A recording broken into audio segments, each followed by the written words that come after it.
Top Pop. We're going to talk about our impressions of the game after a couple of plays.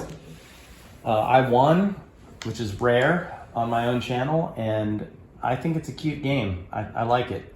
I like area control. I enjoy bidding, and I think there's more strategy than meets the eye in this game a little bit. I think we saw that in the second play. It got a little bit more competitive, and I think a third play it might get even more competitive because there were fights over, especially for St. Louis, that were kind of absurd.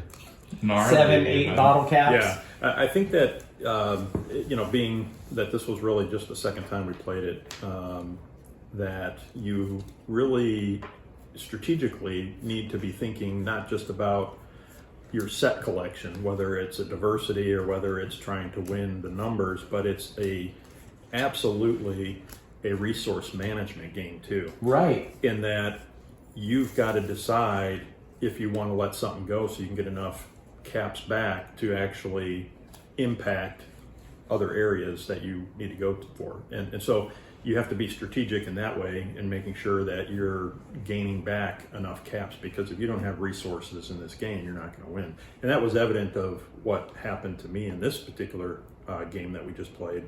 Was there was a lot of caps spent on a card, and you all early on were helping each other to some degree by placing cards in front of each other and then winning those cards, and I was not. So I was a little bit cap poor for a while where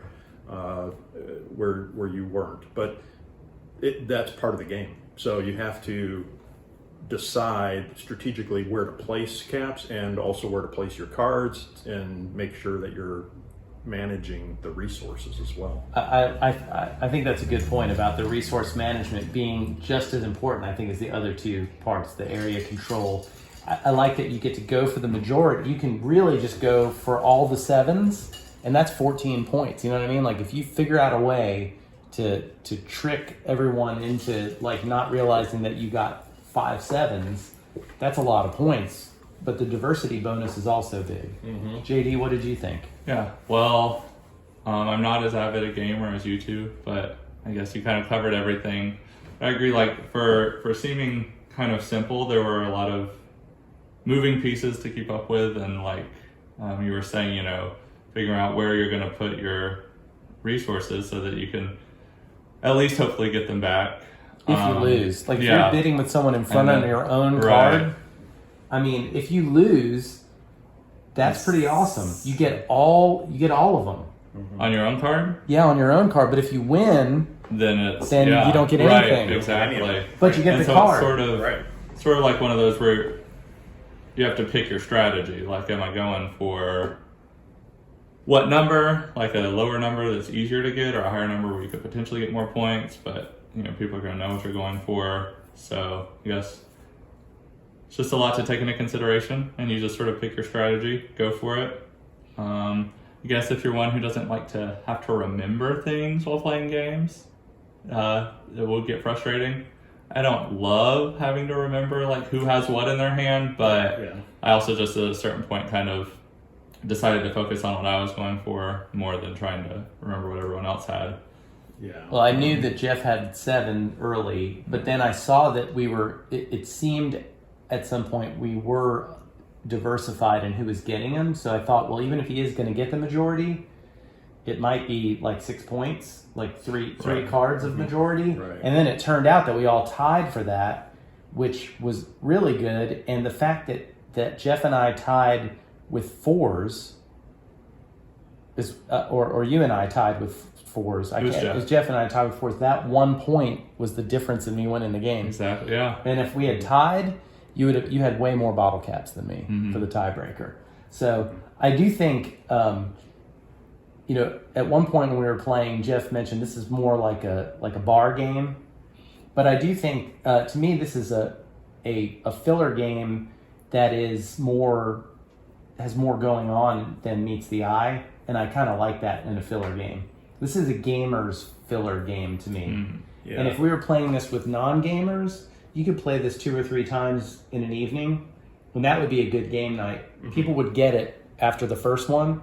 I mean, we ramped up the strategy and the dickery, you know, right? From game 1 to game 2, it wasn't even close. Well, and I feel like game 3 is going to be a bloodbath somehow. Area control is mean.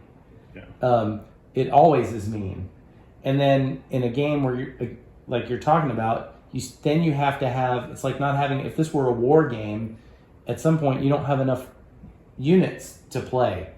You're just sitting there losing everywhere, but then it has the mechanic that lets you, if you play your caps right, you actually get stuff back from losing. It's a catch-up mechanism, right, unless you just blow it and keep giving it away to everybody else. So no, it was what I was hoping it would be, and I think with the components, if those were real bottle caps or plastic bottle caps, I think it has an appeal. It would be colorful. I think even the plastic pieces would sound good because you'd be stacking them in front of you and stuff. Yeah, and I think it would be even more enjoyable to play with more people. I think this is the kind of game that you really would want more people, because then it becomes a lot more chaos. Yes, and no one person can really dominate. If I mean, there's going to be more cards available, but still, I think that there's going to be more people to take steps against others before their next turn. So it would be interesting to see how it would play, but I think it has the kind of mechanic that it would really change the dynamics with a full group of people playing it to the maximum amount. Well, there's another game called Startups that this game reminds me of. I don't think either of you have played this, but it does remind me of that a lot, in that you're collecting sets of cards, but you don't always have, everyone doesn't have knowledge of what every card is. And the night cards in this game kind of remind me of that. And like you mentioned, with 5 players, only 2 players are going to know what the night card is. The other 3 are in the dark. In a 3-player game, only one person doesn't know. Right. One person's left out. That's kind of sad. So, that kind of happened a couple of times. But really, you're almost hamstrung sometimes in having to play a card in front of someone in order to get the bottle cap from them so that you can bid. So the bidding mechanism also, there's layers of strategy here. And I kind of enjoy that type of thing. It's simple mechanics, but there's more than meets the eye. Yeah, especially if you're playing with, gamers that really use a lot of strategy in their playing. If it's a family night and it's being played with, gateway people that don't play a lot of games, they still, I think, would have fun just playing the game because of the interest of, bidding and collecting and things like that. But yeah, it really is more complicated than that strategically if you really think about it. And so, yeah, I think it'll appeal to a wide audience of people. It definitely is a filler game for me, though. On a prototype scale of 1 to great, I'm going to call this a pretty solid game. That's where I'm putting it after a couple of plays. I'm going to go with a pretty solid game. I think I would play this game if anytime someone said, "Do you want to play?" I don't know. Wouldn't be a game I would normally seek out, but I do love area control. It might be my favorite mechanic, and it's always mean whether you put colorful bottle caps on it or you have Clockwork Wars. It's always mean. So yeah, I definitely enjoyed it too. I think for me, it always is like the balance of like the adrenaline and stress while you're playing, and like the difficulty of the game, and then just like the fun that you maybe don't realize you had until the end, but it arises. So this struck a good balance for me. Like, it is a filler game, but wasn't like so simple that it was boring, but like had the right kind of adrenaline kick with, everything that could happen that, got you feeling a little stressed at the end, but then it was just fun. Yeah, agreed. Well, that's Top Pop. Thanks for watching. Please like this video and subscribe to my channel.